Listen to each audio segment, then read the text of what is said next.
Hey, what up, everybody? This is Stevie Breach coming to you after WWE's Monday Night Raw, which aired on the USA Network as always. If you flipped over to the WWE Network, which is on my Apple TV or on your internet, or however you watch it, some people might watch it on their phones or however you can get a hold of it. WWE ran a new series that they were starting entitled WWE Rivalries. The first episode was on Stone Cold Steve Austin versus Vince McMahon. This was honestly a show that I was very, very looking forward to. I love the DVD set that came out a few years ago, which was Greatest Rivalries, Shawn Michaels versus Bret Hart. And that's what I was looking for from this series. And this is nothing like this series. With the Bret Hart versus Shawn Michaels, it was basically a sit-down interview that was hosted by Jim Ross, and they went over the history of these guys competing against each other, where Bret and Shawn came up as the Rockers versus the Hart Foundation, then they battled over the Intercontinental Championship, and then later would battle over the WWE Championship, which led to the screw job, which led to them basically parting ways before they came back together in 2010 when Bret came back to the WWF in order to set up WrestleMania 26. And of course the first episode of the WWE versus TNA Monday Night Wars is where you got to see the handshake of Bret actually coming back and shaking Shawn Michaels' hand and just basically telling all the stories that went along with that. This honestly was a sit-down clip show basically of interviews or they've used from different shows, talking heads of different wrestling personalities from past and present WWE superstars, reliving watching this stuff from back in the day, or things that are just basically cut off of other DVDs. This was a very good show. This was a very good episode. The only problem is that they aired Monday Night War, the 20-part documentary series on WWE versus WCW on Stone Cold Steve Austin 2 weeks ago. So a lot of this stuff that wasn't really highlighted on just the Monday Night Raw stuff, they sort of included some of the pay-per-view rivalries that went along during this feud. Honestly, it just was repetitive bullshit. And when it comes down to it, this was about Stone Cold Steve Austin. I listen to Stone Cold Steve Austin's podcast twice a week. I've been a religious listener for over a year now. I'm pretty sure I haven't missed an episode. I think I'm pretty sure that I listened to every single one. And there's not many of those batches that I can pick out that I didn't like.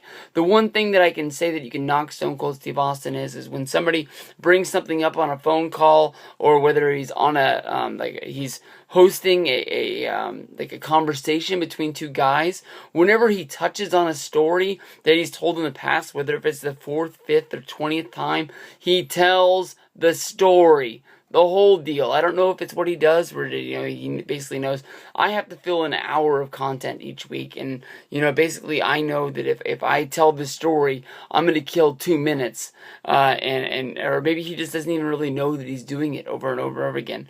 But these were stories basically that are on the Stone Cold Steve Austin documentary that came out a few years ago.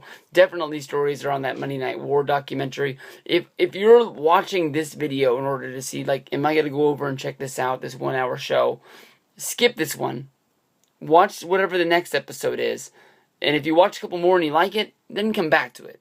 Because right now, if you're catching up on the Monday Night War documentary set, and you just watch the Austin one like I did 2 weeks ago, and you watch this one, you're more than likely not going to like it. I do like the setup of the show, basically reliving this over script pictures. They have a lot of talking heads. They show a little bit of footage, but honestly not enough for me when it comes down to it. But basically, this picks up with them telling the story about how Vince McMahon came up, and he had Hulk Hogan, and he had Andre the Giant, and then basically, that led to, them leaving, and then he started going with Bret Hart and Shawn Michaels, and of course, they talked about Bret Hart leaving WWE and heading over to WCW, and that gave a spot up for Stone Cold Steve Austin to be moving towards the top. Basically, he was a guy that basically earned everything he got in the wrestling business. He wasn't really handed anything.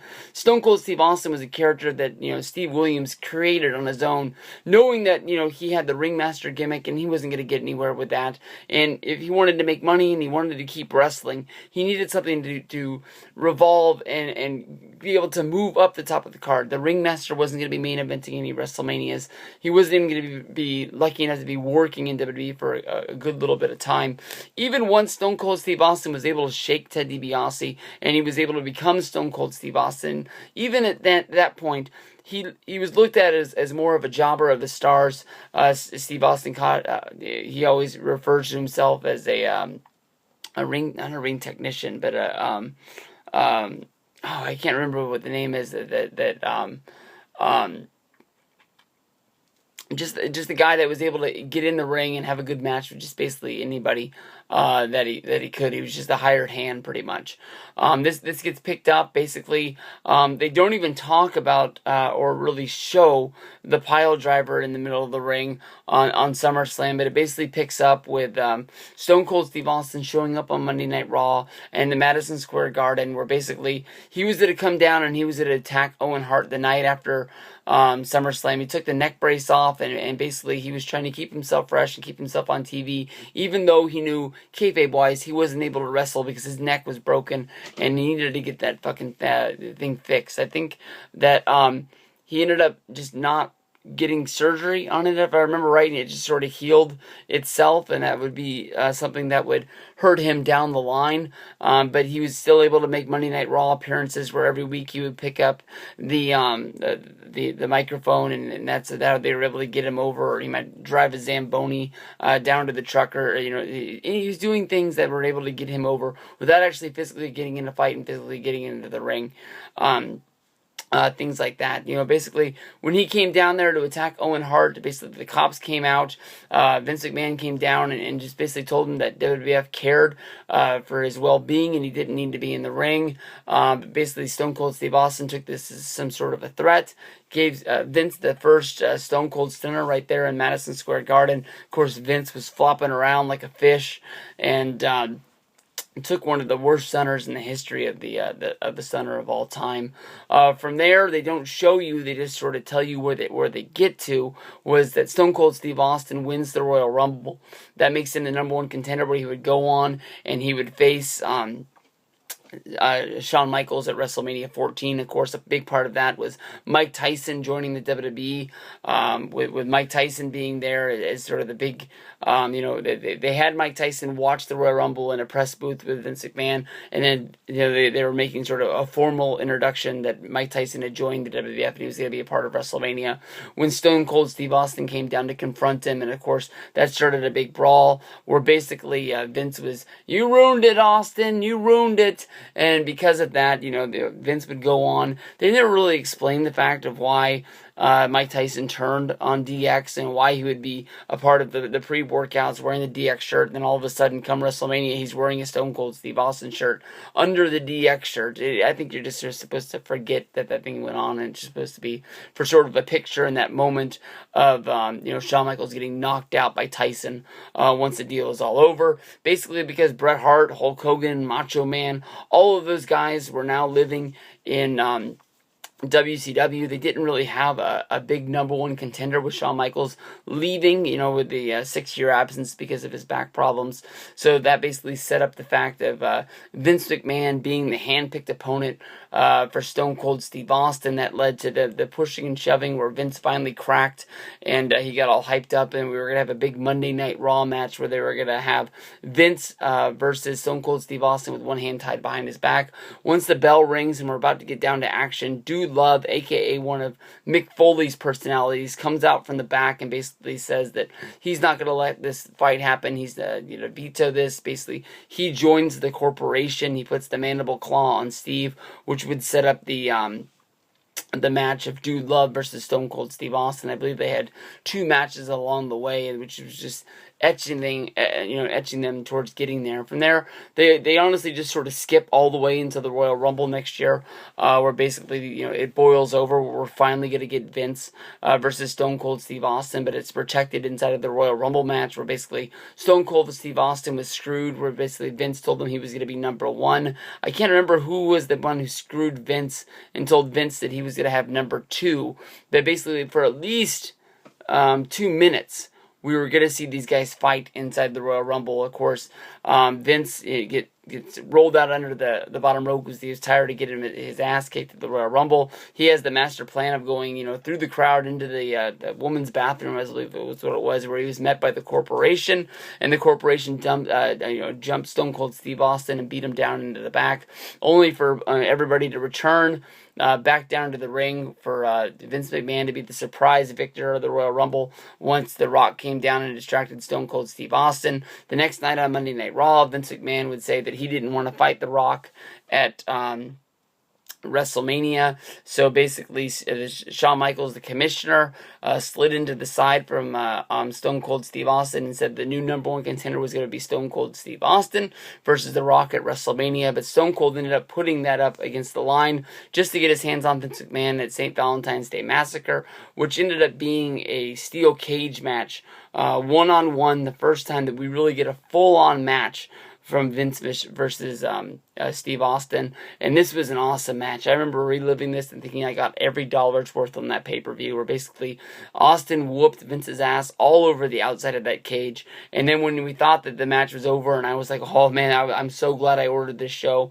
Basically, Vince was getting carted off on a gurney. Stone Cold Steve Austin picked up the microphone and basically said the match hasn't started yet. Get that guy off of there and get him in the ring so we can ring the bell. And I'm like, this is like getting two matches for one. And of course the master plan is revealed of, Vince McMahon had brought in, they were calling Paul White, aka the guy we call Big Show now, in from WCW, and he was sort of the corporation's surprise. He came up from underneath the ring and he threw Stone Cold Steve Austin into the side of the cage, which broke the cage open, and as it was swinging down, Austin fell off to the floor. He was surprised because he knew he was getting his ass kicked. He still won the match. He almost pulled it off like a heel would, basically, oh, I won? Well, yeah, I won. But basically, he wanted to get his hands on Paul White and the Big Show, as well as, show Vince McMahon that he was the boss. And from there, we skip all the way into 1999, around the Survivor Series time, where basically Mick Foley's talking about Steve Austin and about how his neck problems got worse, and they had to basically go in and get his neck fusioned, and they basically treated like that was the end of Stone Cold Steve Austin's career. As you can see, there's a lot of holes in this sort of 1 hour series, but then again, it's only 1 hour. I much would have loved it if they would have released these as DVD sets that would have came out, maybe make this documentary an hour and a half, maybe even 2 hours, filled up with some of the Austin versus McMahon matches. I think that everybody in the world would have loved to have this. Everybody knows that hard to find DVD from the Attitude Collection, which was basically Austin versus McMahon. The DVD sells for over $100 the last time I checked. It's out there, but I don't know. This could have been better. You definitely could have put some of those Austin versus McMahon rivalries on there. Made a 3-disc DVD, maybe a 2-disc Blu-ray, and I think a lot of people would have went out to the store and bought this. I think that as of right now, when I'm sitting down and thinking about my DVD collection, pay-per-view DVDs are definitely crossed off the list. They're not putting anything on the bonus features, especially on the Blu-rays, where they could be stacking that with more Monday Night Raw footage of matches that we're not going to be able to have in our collection, or maybe even like SummerSlam, they could have put one of those confidential things, and I probably would have bought it, not knowing how they added the DX confidential last week. Maybe they'll add the Hogan, the Vince, and they already have the video game up there one as well. They easily could have put maybe the Stone Cold Steve Austin one on there, and I would have bought that just to have that in my collection, but they didn't, so they're definitely off the list. The 3-disc DVD sets, basically of like the Sting one that just came out of people's careers, I'll buy those, but I'm definitely going to buy them used on the used market, where I'm not paying them the full market price for that. Paying $20, there's so much stuff on the network. Every time I turn it on, there's things that I want to watch that I don't even have time for. I felt like I really wanted to do some Halloween Havoc reviews before Halloween this year, since it was October, and I didn't even really get a chance to do that. So that's just one proof that there's always something on there to watch every time I sit down. Plus, they're adding these things up there, like the Monday Night Wars series. There's going to be more rivalries. Hopefully, they'll bring back WrestleMania Rewinds sooner than later. So there's always things like that, but always something that has a documentary on it, something that I haven't seen that's sort of going to be exclusive to the Blu-ray or DVD set. I'm going to go out and I'm going to get that. That's a must-have. I think the next one that's going to be coming out is the Macho Man set that's coming out in a few weeks. They also have the Attitude Era Volume 2, which I think is just going to be matches with some sort of clip segments along the way. That one might not be a best have, but I ended up buying that on a deal that WWE DVD News found where it was only $6.99 plus tax, so that's going to be a must-have just to get in. Like, why would you not buy that for $6.99? You got to be kidding me. So that's about as cheap as it's going to get, but that's the Rivalry set. Let me know what you guys think, and I'll see you guys down the road.